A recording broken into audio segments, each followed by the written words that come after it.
So, hello everybody. Thanks for coming out on this beautiful day to come indoors to hear us talk about AI art. Crazy, right? Who would have ever thought? We're going to get started. We've got, I think, a terrific talk that's going to happen. We've got Brandon Gessel from Michigan. She is a brand designer, creative director, artist. She also instructs at the college level, although I don't know if you're currently retired. Judy is a visual storyteller, a photographer, and also teaches color theory and foundational design courses at the Detroit College for Creative Studies. Yes, I always forget the name of that. And Patrick is in from Minnesota. He's a professor of mass communication at Winona University. He's been in the digital media space for decades, and we're really happy to have him here as well. We're going to start this out with just a little primer on how our AI art is done. It's a very short video, but it'll give you some of the background for the technology behind here and sort of explain sort of the foundations of it, and then we'll get started from there. For an image generator to be able to respond to so many different prompts, it needs a massive, diverse training data set, like hundreds of millions of images scraped from the internet along with their text descriptions. Those captions come from things like the alt text that website owners upload with their images for accessibility and for search engines. So that's how engineers get these giant data sets, but then what do the models actually do with them? We might assume that when we give them a text prompt, like a banana inside a snow globe from 1960, they search through the training data to find related images and then copy over some of those pixels. But that's not what's happening. The new generated image doesn't come from the training data. It comes from the latent space of the deep learning model. That'll make sense in a minute. First, let's look at how the model learns. If I gave you these images and told you to match them to these captions, you'd have no problem. But what about now? This is what images look like to a machine, just pixel values for red, green, and blue. You just have to make a guess, and that's what the computer does too, at first. But then you could go through thousands of rounds of this and never figure out how to get better at it, whereas a computer can eventually figure out a method that works. That's what deep learning does. In order to understand that this arrangement of pixels is a banana and this arrangement of pixels is a balloon, it looks for metrics that help separate these images in mathematical space.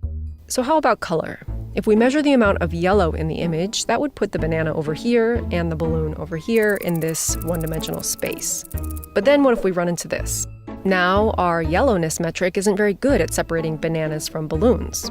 We need a different variable. So let's add an axis for roundness. Now we've got a two-dimensional space with the round balloons up here and the banana down here. But if we look at more data, we may come across a banana that's pretty round and a balloon that isn't. So maybe there's some way to measure shininess. Balloons usually have a shiny spot. Now we have a three-dimensional space. And ideally, when we get a new image, we can measure those three variables and see whether it falls in the banana region or the balloon region of the space. But what if we want our model to recognize not just bananas and balloons, but all these other things? Yellowness, roundness, and shininess don't capture what's distinct about these objects. We need better variables, and we need a lot more of them. That's what deep learning algorithms do as they go through all the training data. They find variables that help improve their performance on the task, and in the process, they build out a mathematical space with way more than 3 dimensions. We are incapable of picturing multidimensional space, but Midjourney's model offered this, and I like it. So we'll say this represents the latent space of the model, and it has more than 500 dimensions. Those 500 axes represent variables that humans wouldn't even recognize or have names for, but the result is that the space has meaningful clusters. A region that captures the essence of banananess, a region that represents the textures and colors of photos from the 1960s, an area for snow and an area for globes and snow globes somewhere in between. Any point in this space can be thought of as the recipe for a possible image, and the text prompt is what navigates us to that location. But then there's one more step. Translating a point in that mathematical space into an actual image in pixel space involves a generative process called diffusion. It starts with just noise and then, over a series of iterations, arranges pixels into a composition that makes sense to humans. Because of some randomness in the process, it will never return exactly the same image for the same prompt. And if you enter the prompt into a different model designed by different people and trained on different data, you'll get a different result because you're in a different latent space.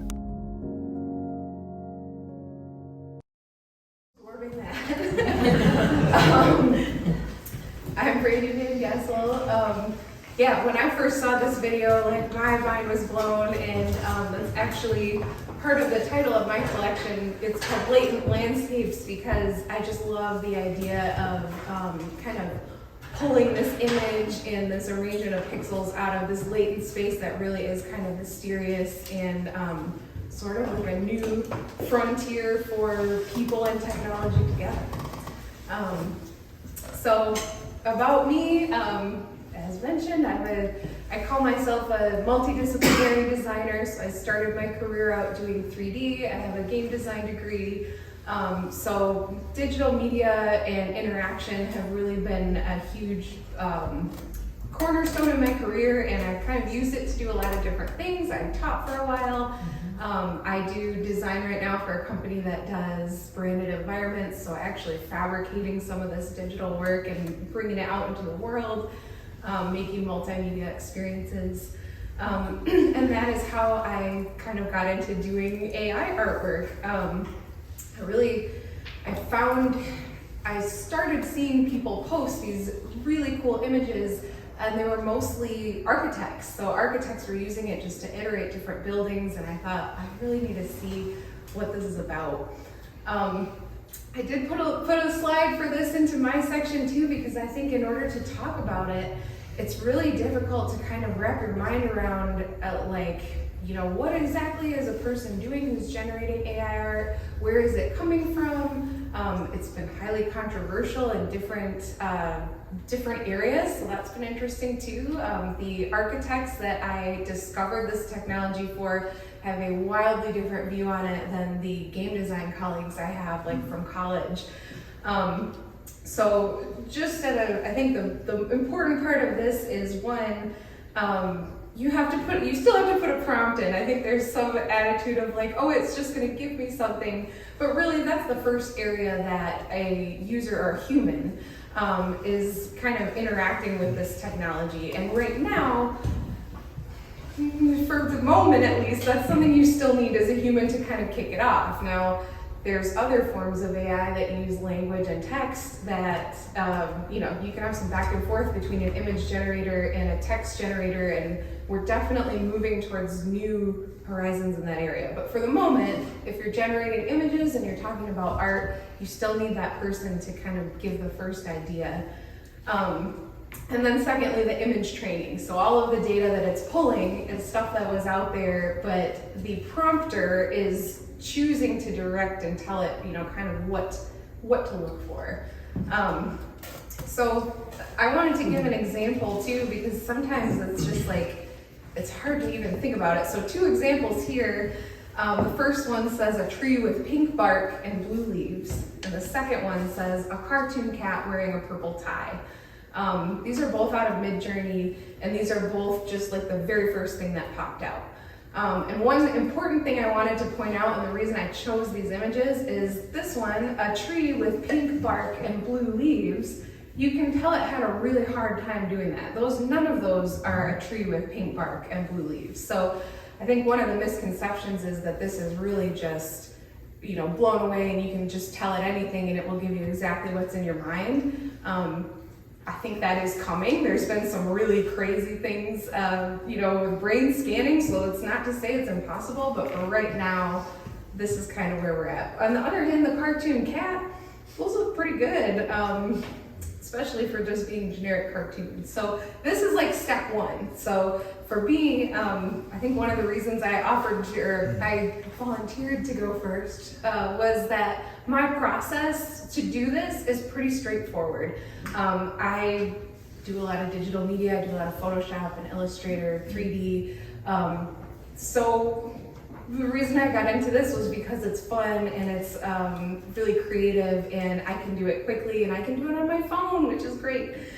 So my process is pretty simple, and I wanted to share it with you because I think it's something that anyone can do. And I would really like to encourage everyone to try it, just because, I I tried to take up watercolor painting about a year and a half ago, and I love it. And it's very relaxing and meditative. But you gotta get your whole setup out. You have to wait for things to dry. You have to, find brushes that you like and all of that. And this is just a really cool way to have a creative hobby. I think that if you don't have time or resources, you still have access to some of these styles and techniques and things that you might not otherwise.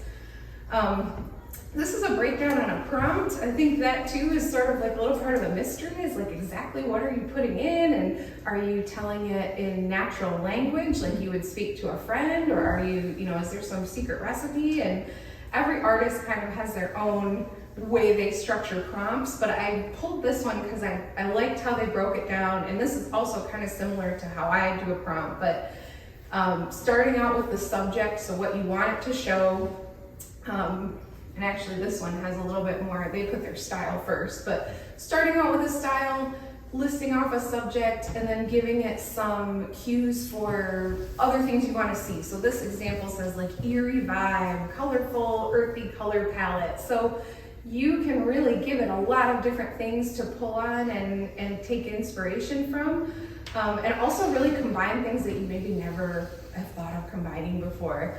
And then at the end too, it's still a little bit techy in the sense that there's parameters you can put in. So you can direct it to give you a different aspect ratio, so a different height and width. And that actually really changes the output. And part of that is because the training data that's input, we have certain compositions that look really good to the human eye. So there's just more of those images out there. But that's how you can really tune your prompt. So,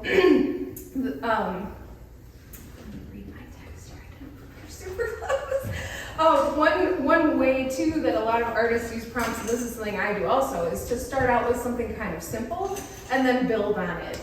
And part of that is because it can be a little unpredictable, because we don't really know how those software models are pulling this information. So you might try out a prompt and go like, I want to see a knight on a horse, and it's not giving you that, so you need to add some more words or take words out. There's a little bit of fiddling you have to do with the prompt, even to get it to start giving you maybe what you had in mind.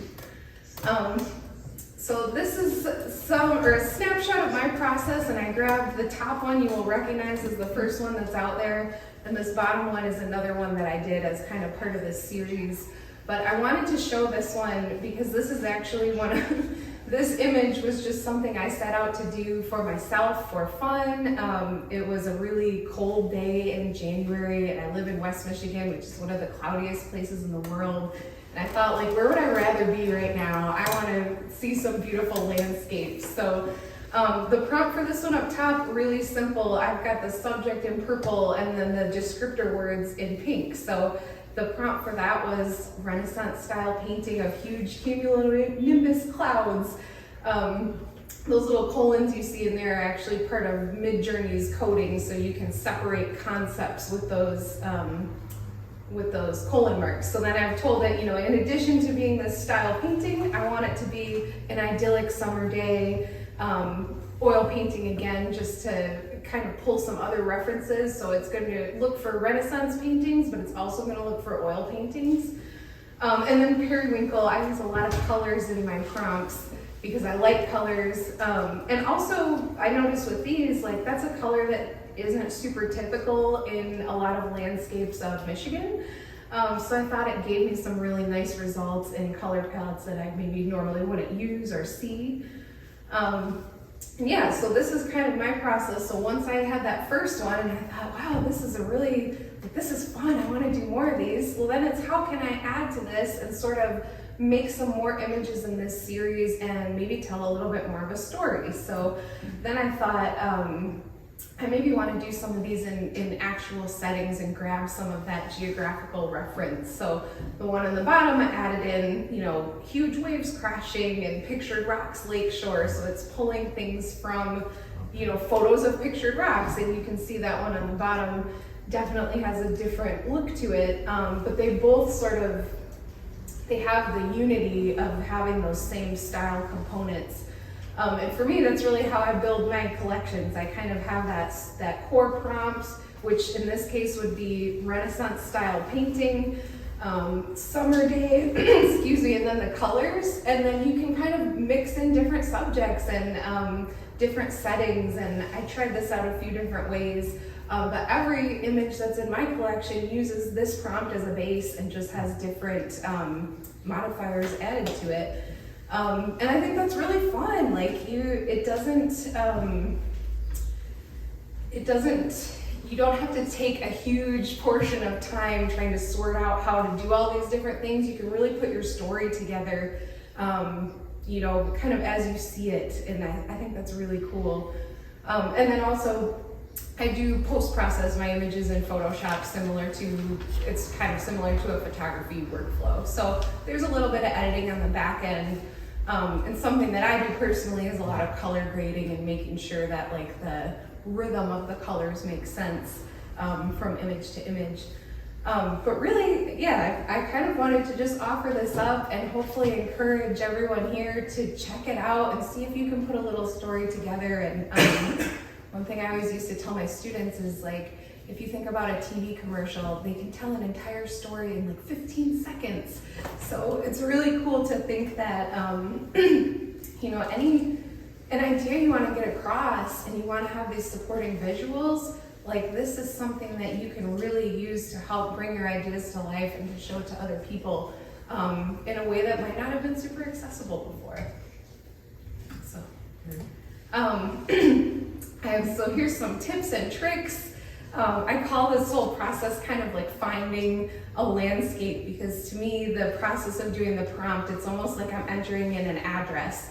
Like, take me to this place in the latent space and show me what's there. And I will, you know, take some capture some shots out of that, figure out which one I think is the best, and kind of go from there. Actually, I'll go back. I didn't mention, so some of these ones in the middle and those groups of 4, those are the initial output. So you can kind of see composition-wise, they're really similar.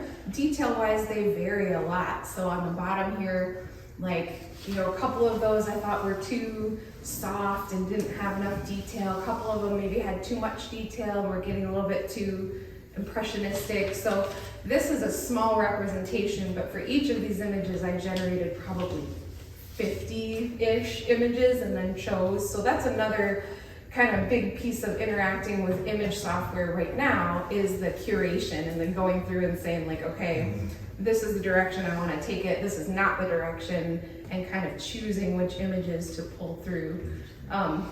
So tips for that, number 1, start short. So I find that sometimes subject is the easiest thing to start with because it can be a little tricky. There's one of the jokes about Midjourney was it couldn't do hands, and it's always improving, but starting short, make sure you get what you want to see, you know, a mountaintop or something, and then start adding it on. So then maybe add some colors or some styles. Cinematic is a really fun word to throw in there. It makes everything look really dramatic. Vocabulary, so looking up words, you can put in really specific terms, which is cool. So you can use, you know, terms from film or terms from game design. You can reference game engines to get that style. And then also limitations, right? Like sometimes it struggles with multiple subjects. So if you wanted to show, I was trying to get it to do one and it was like a black cat with blue eyes wearing a yellow bow tie. And like, you know, sometimes I would get a black cat with a blue bow tie or you know, it's kind of hard to get it to do exactly what you want. So I think some of the expectations people have are, I'm just, you know, it just does it for you. And there's definitely some back and forth. And then the ethical concerns too, because every model that's out there now is using data that they scraped off the internet in kind of a gray space. So how artists are going to be credited in the future, how your work is licensed and used, whether or not we let these companies use our data in that way, like really important thing to think about as we're kind of using this. And yeah, I mean, I think it's already here is the other thing. It's already in the software I'm using as a designer. So I think we're gonna have to figure out how to reconcile that with all of our careers, and hopefully we end up on the upside. So yeah. was just wondering, it's fascinating. And when you just said something about like it's gathering data, like it's scraping off what's there, are there any copyright problems, or is it that they're just taking such a small part and putting it together? Yeah, so the interesting part is, and there are some copyright lawsuits pending right now. I believe Getty Images is suing one of the, but the issue is kind of that they're not necessarily just using the image, they're using it to train the software. So the end product doesn't really, it's not a direct result. Right. So that's really the tricky part, is like that training data and like what should be allowed and not allowed. And one of the big game design websites, ArtStation, actually included, they've updated their software with tags where you can tag it to block scrapers, basically. And say I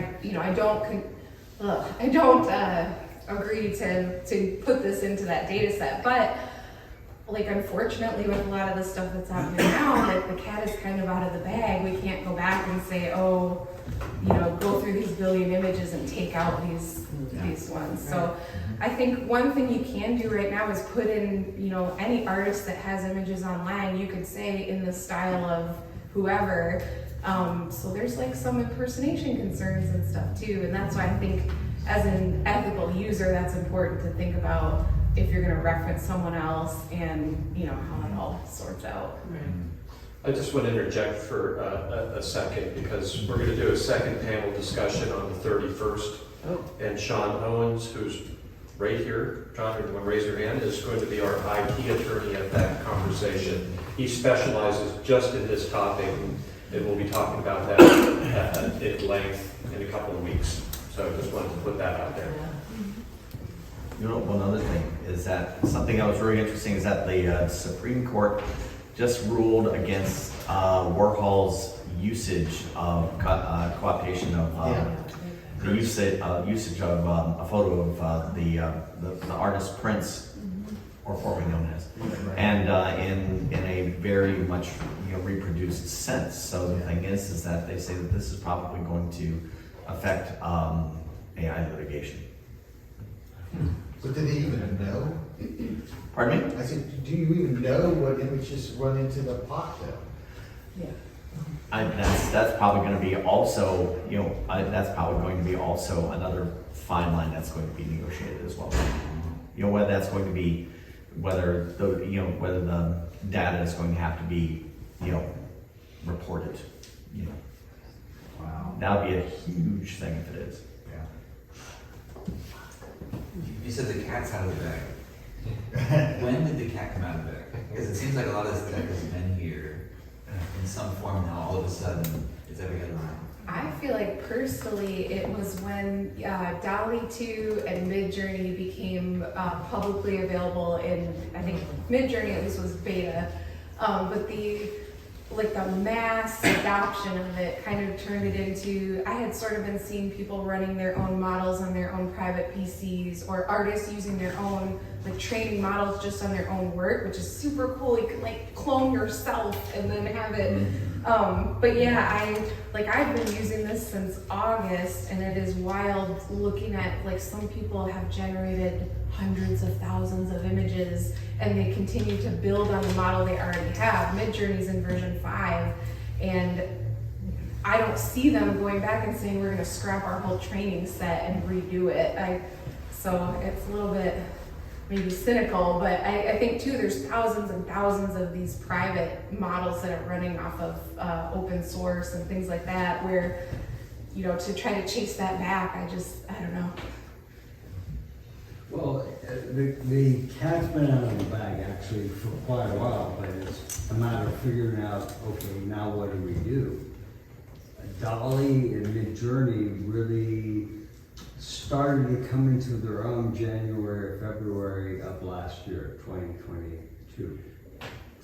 And that's when it caught on, and lots of other companies came out with programs that would do similar kinds of things. So I use January 2022 as the formative date that everything started moving forward. I'd agree with that, is that actually, the one thing is that actually, I think a Stable Diffusion-based platform that really broke things open, that was before, basically, based on an app that you can make your stuff look like Van Gogh and that sort of thing, called Prisma. The one thing is, I think the one thing that really broke things open was an avatar generator called Lensa. And I just remember at one point, you put like 10 or 20 of your images in, and they'd give you 300 or 400, imaginary images of yourself. And at that point, that's when I saw that come out. That's when I saw a lot of the news, just flurrying like mad, and then I saw all these other things kind of coming in as well. It's really interesting. Okay, let's move on to Judy, and we'll have more question time after this, but I want to make sure we get through the presentation. Yeah, if anyone is curious or wants any more of that info, you can find it here. We can pull it up. Yeah, it's fine. Hi everyone, my name is Judy. I'm just going to start with my story because my reason for being here is much more conceptual, and I want to just really help you to understand the connection between my creative process and my inspiration, and how AI has become an extension of my creativity. The mother figure. She's often excluded in the fairy tale story, because if the mother's included, the protagonist most likely will not be in the predicament described in the story. It's our innate understanding that the mother will do whatever is necessary to protect her child. My mother was mentally ill, so as long as I can remember, I've dealt with a mother that was emotionally unavailable. Up until she was about in her 60s, she maintained a life of being undiagnosed. Around that age, she had her first breakdown. Now her illness had a name: schizophrenia. As you can understand, she had other things drawing her attention. So the touch of a mother, the help of a mother was not something available to me. Throughout time, I used this as the foundation of my creative process. And together, we traveled a journey together. She allowed me to take photographs of her. And that revealing was the foundation, became the foundation of my work. My work is based on memory, longing, and forgiveness. I really think it's important to know about all of this before I explain the work that I have here, because this is how I really feel the strong connection to what I've created. And so while some get involved in the technical process, I'm showing you how my creative process is connected to what I create with AI. This series is called Winter Had Come. This series was when my mother went into hospice, and she was not able to have visitors, so I had to process her ending of life in a different place than her, so I couldn't be by her side. I used leaves and abandoned buildings as metaphors and symbols for this portion of our journey together. This is a more recent series. It's called New Beginnings, and it's dead leaves used as a metaphor amongst symbols of spring and new life, to show you amidst the endings, something new can arise. So I'd just really like to show the connection to the visual that you're seeing with my work, and how my photographic work is really an extension, or my AI work is really an extension of my photographic work. So this series that I chose to select for this show was specifically selected because of its connection. It's called The Empty Nest, and it's just capturing and representing a moment in time on my own journey as a mother. And so as you can see, everything is very cohesive. So I wasn't just randomly prompting. I was really trying to pull something that was reflective to me. And I found that it began becoming clear to me when people that saw my work said, wow, Judy, this looks like your stuff. And I'm like, it is my stuff. And so it just became a different language to get the same results. So I have just as strong of a connection conceptually and in my work and my creative work as I do with my photographs and that I do with these works. These works also come into Photoshop as well, so they don't just prompt and print, if you will. I do adjust them a bit to become my own. So I do feel that these aren't going to be somebody that somebody else can say are theirs. They definitely resonate as mine, and I feel pretty proud of that. I went on to do another series going back to AI once again. This is a portion of a series called Releasing Jacqueline, which just addresses the idea of reclaiming your voice, again, based on inspiration from my mother being silenced throughout her life. And if you're interested, there are little business cards over there that are little images of this. But this process, I'm really happy with how these came out, just again, an extension of the series. And I'm just going to show you how my process works a little bit. I have specific images that I get from Midjourney, and then I layer them together. So these are 3 different images that I use that I found, and they're specific things that are a part of my personality. I love certain things, modernism, and there's certain prompts that will give me this look to begin with, and then I layer them all together. So you see that these 3 images are simply a result of blending together to create one.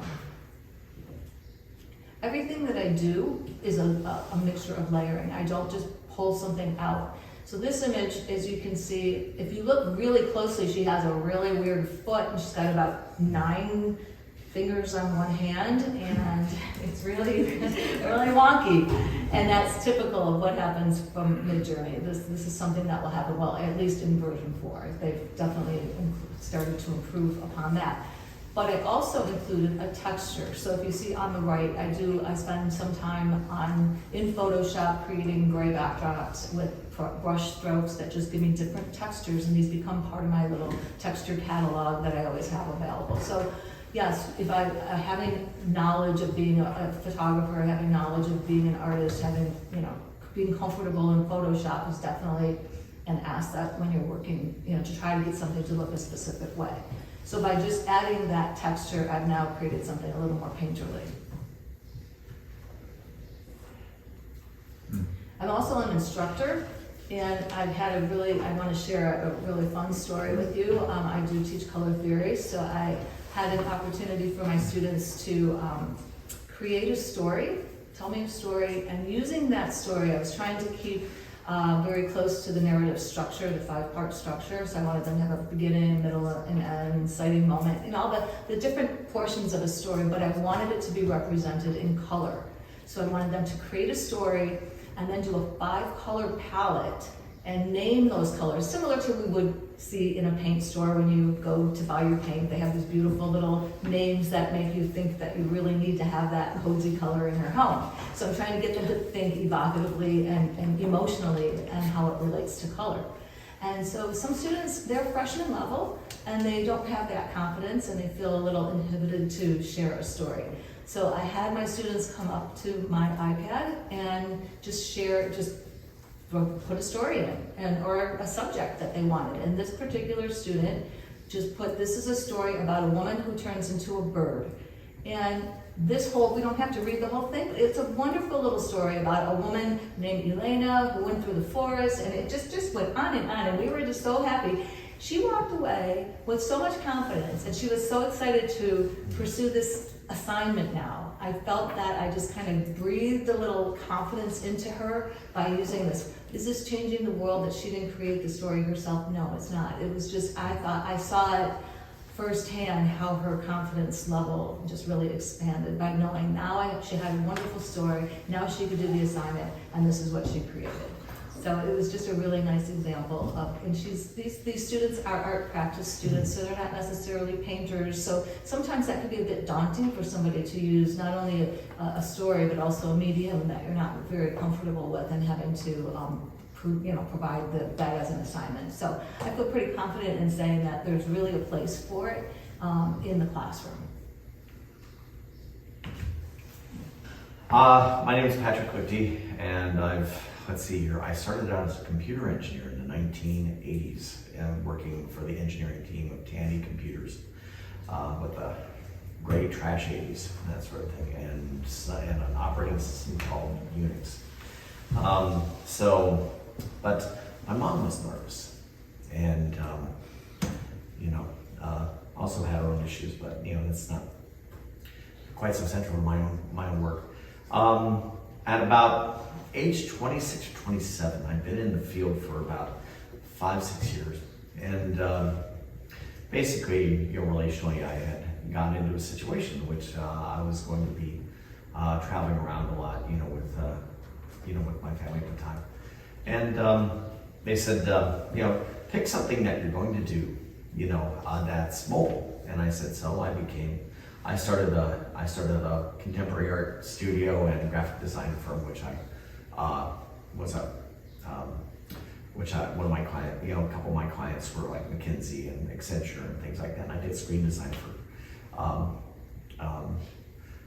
corporate educational work, and so that during the 90s, of course, that was pretty good pay. So I was doing about half-time contemporary art, and in this area. This is one thing I think is really interesting, is that, as you can see with my work, it's kind of abstracted and it's kind of at the edge of a lot of this visual space that a lot of people are doing in that.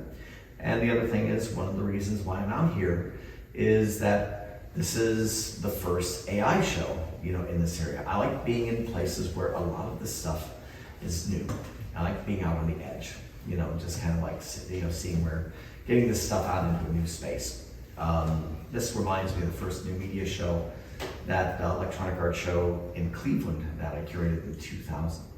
So about 85 artists and that sort of thing at the Beechwood Art Center. And then, so that kind of took off. I've done video, augmented reality, virtual reality. I'm doing AI now. I ran the virtual reality research cluster at Sheikh Zayed University in Abu Dhabi for the last, until 2 years ago when I moved to Winona State University. I'm now in mass communications, advertising and PR. And then also in the 1990s and 2000s, I also ran a magazine called Intelligent Agent, which was based with the digital media curator at the Whitney Museum of American Art. So she was the publisher and I was the editor, and we did that for about 10 years. So, and around. So the rest of that's overblown, so I don't want to be overblown. I'm just really glad to be out here, be with a visionary guy like Paul and that sort of thing. All you folks who are very interested. So I also teach media art history. So we're going to get into that a little bit, and hopefully this will be kind of interesting. Last thing I'll wind up saying about my process is that, like these 500 parameters and that sort of thing, I like to try to throw those out the door. And I try to hit the cracks. I like to try to go and find the yawning chasm in between the spaces of meaning, so that I can bring new things out, try to explore the subconscious of this, this electronic mind, sort of like saying, okay, we can say I've got colors, I've got landscapes, I've got this, but so what is it not talking about?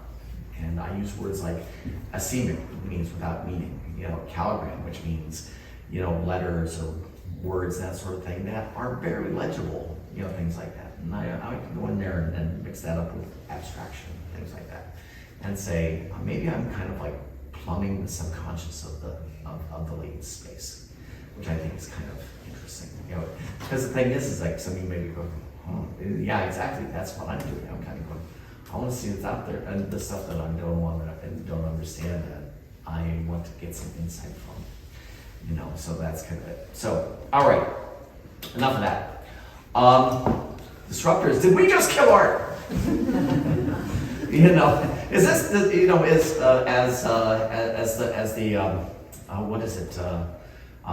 as the great writer of the 1960s said, is this the end of art? As well, as another philosopher, Jean Baudrillard, said, basically what happens is that in culture we inhabit the illusion of the end. You know, in other words, we keep saying that there's the end of this, the end of that, the end of that. Well, you know what? There have been many ends of things, and we still seem to be here. And this is kind of my point. So, but we did change it.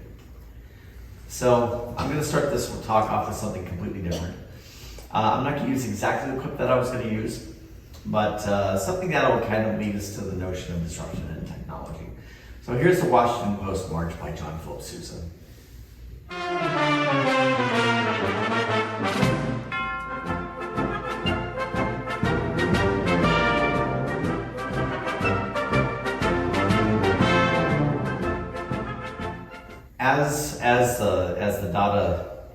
As the German kind of nonsensical artist George Gross said on the page of one of his journals, he said, "I'm bloody serious." So, but the thing is saying that, you know, said that seemed pretty funny. But the thing is that I am very serious about what I'm talking about here, because what does this have to do with AI? It has to do with disruptions in culture and technology that go back into history. So the Washington Post March was penned by, you know, the great band director John Philip Sousa, who was part of the Marine, who was the leader of the Marine Band for forever. So he joined the United States Marine Band as an apprentice in 1868 at the young age of 14 and stayed there until 1875. He penned the Washington Post March. So what does this have to do with AI? You know, in 1906, he would go to Congress to air his grievances against this infernal machine. These talking machines are going to ruin artistic development of music in this country. He felt that instead of live sharing of music as a social medium, he felt that it would become a passive one. Interesting. There is another medium that might actually, you might argue that did make music very passive. That would be the radio. While Sousa made a point with his argument, possibly in media history, this would be a little bit more strongly said with radio on, which you would dial in the station, you'd merely, you know, consume what it was ever transmitted rather than going and selecting the music and so on. And, you know, playing the record. So remember, the gramophone didn't destroy sheet music, radio didn't destroy records, which brings us to Nietzsche and Daguerre. So in the 1830s, they created photographic methods. You know, the latter, as with the latter, being the more sensitive of the two by coating copper plates with a silver compound. Nietzsche was the first. Daguerre basically had a superior method, and that's why we recognize him a great deal. So this has to do, for me, the function of images. As I teach in mass communication, as I teach visual communication, you know, we're talking about, you know, visual narrative. We're talking about visual stories. So this is one of the earlier photographs taken in the 1830s, which said about a Führer in the cultural world. The function of images has been to represent reality. And this is very parallel, I think, to some of the things we're looking at here today. And the painter as an interpreter of reality is now in question in the mid-1800s. This comes to portraiture. This is one of the primary functions of painting. So when you wind up having, you know, this image of W.E.B. Du Bois and his family, it, you know, states this fact clearly. The idea of the artist sitting before the, you know, with the portraiture model and painstakingly, you know, executing that image is now done with a snap, although it's, of course, you know, with all due deference to my, you know, photography colleagues in the room, we know that it's not that simple, but, you know, it's just, you know, that it's a different method, it's a different apparatus. So, but in the early days, as with a lot of, you know, a lot of technologies, it was expensive. So, so why is this important? Because this took us from, this is David's portrait of Madame Recamier, 1800. We're going to go through time about 100 years.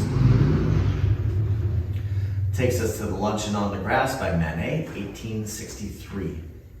So what happens here is that primary differences, we have the flattening of perspective, the muting of the palette, inconsistency of light. This is a harbinger, it's a precursor of things to come.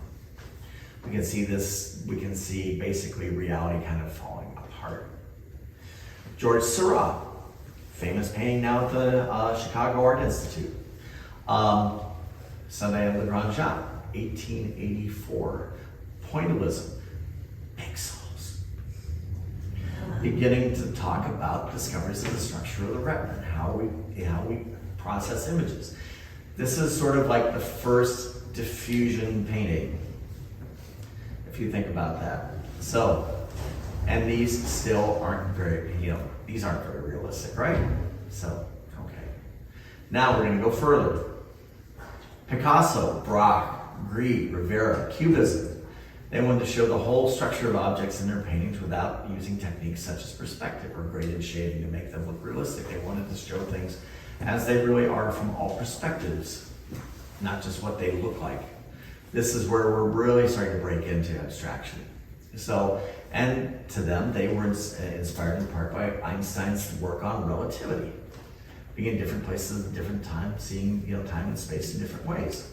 This is interesting. You have art as being a function of its time in history.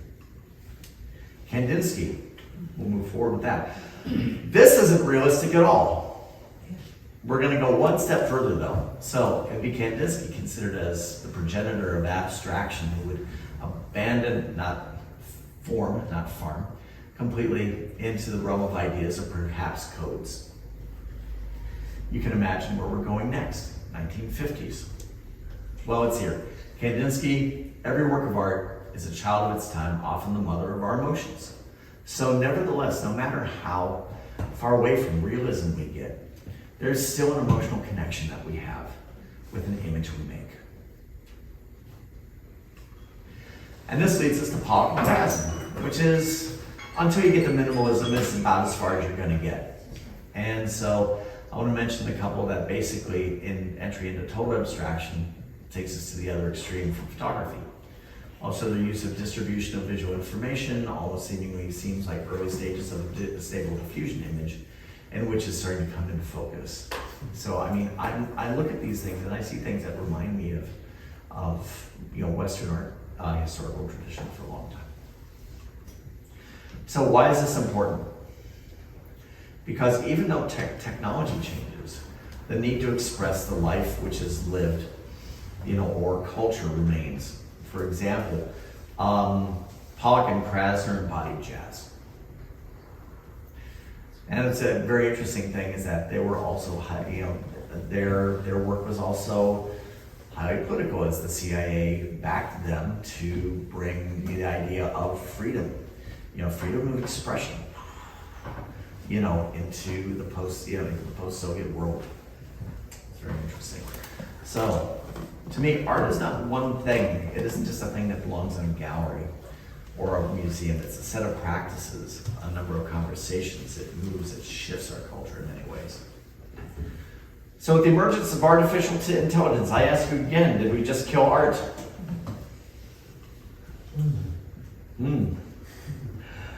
Consider this. Being able to put oil and paint in tubes allowed the artists to get out of the studio, take their paints along, put up a palette. Same as watercolor tints. Watercolor tints led to plein air watercolor. So the thing is, it allowed you to go out with your tins and your field studio and go do things like that. It's like a laptop. So photography over to painting. And so we have Da Vinci's La Gioconda, also known as the Mona Lisa. And then here we have Cindy Sherman doing her famous photographer, contemporary photographer doing herself as the Mona Lisa. And here we have Mid-Journey with my cybernetic Mona Lisa kind of fooling around a little bit. So, in saying this, Cinema didn't kill theater. Olivier's Hamlet was fantastic. TV didn't kill cinema. We've got The Wizard of Oz on on Saturday afternoon, or I don't know, those of you who are, in your late 50s, early 60s, there was the annual showing of, Cecil B. DeMille's, let's see here, the biblical story. And then also, The Wizard of Oz once a year, like on NBC. And I was scared of Margaret Hamilton. So what about digital images? What's special about them? You can just reproduce them and reproduce them and reproduce them. So why do they have any value at all? Hey, are you an art dealer, collector, or art director? Much of art's value is about its scarcity, uniqueness, virtuosity, or its story. There was a writer named Walter Benjamin. Said that even the most reproduction of a work of art is lacking in its one element, its presence in time and space, its unique existence at the place where it's happening, where it happens to be. He referred to the unique cultural context, like the presence in its time and space, as its aura or its presence. So, is a reproduction or a collage or a pastiche? I mean, is AI any of these things? So. That looks like art. That looks like something like the MoMA. And that's one thing I always like to say about my work. I don't necessarily say my work is art. I say it looks like art. It has a lot of these things that we say art has, but I kind of leave that up to be a conversation. And of course Benjamin is talking about photography. But isn't he also talking about Warhol? Warhol's Brillo boxes were silkscreen reproductions of mass-produced objects that were reconstructed and recontextualized as everyday objects placed in a gallery. Brillo boxes, Campbell's soup cans, everyday objects, but they're put here. So what does that do to them? It changes them, And these were sculptures. And then here's Andy with Debbie Harry of Blondie on an Amiga 1000, basically talking about when the Amiga 1000 was coming out. There's an interesting story about that. But so there's a famed demonstration with actually another guy, Gartel, who's a famous digital artist. And so in the 1980s, so is it a collage or pastiche? And the thing is what does it mean to have Warhol taking a picture of Debbie Harry, bringing it in and doing color fills and that sort of thing, which is sort of what he did with, silkscreens. So what's different? Was actually Andy Warhol really a robot? Nobody used industrial methods, to make art and used other questions about American culture. So he used technology. So this is Sherry Levine's After Walker Evans, which was Sherry Levine. Basically, she photographed reproductions of Depression-era photographs by Walker Evans, such as this famous portrait of Allie Mae Burroughs, the wife of an Alabama sharecropper. This is a photograph of a reproduction of a photo. Yikes. So, the famous computer scientist, Alan Turing, you might recognize that name. So the thing is, I kind of called this the Turing test as an alternative name for this show. In other words, The Imitation Game by Alan Turing in 1950. It's a test of a machine's ability to exhibit intelligent behavior equivalent to or indistinguishable from that of a human. So in some ways, we wind up having these tools and these apparatuses that wind up mimicking what we do. But do they do what we do?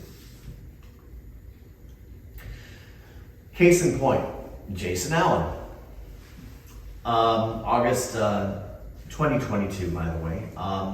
Jason Allen's piece, Theater of d'Opera Spatiale, in which he created with Midjourney, won first place in Emerging Artist Division's Digital Arts Digitally Manipulated Photography category at the Colorado State Fair Fine Arts Competition.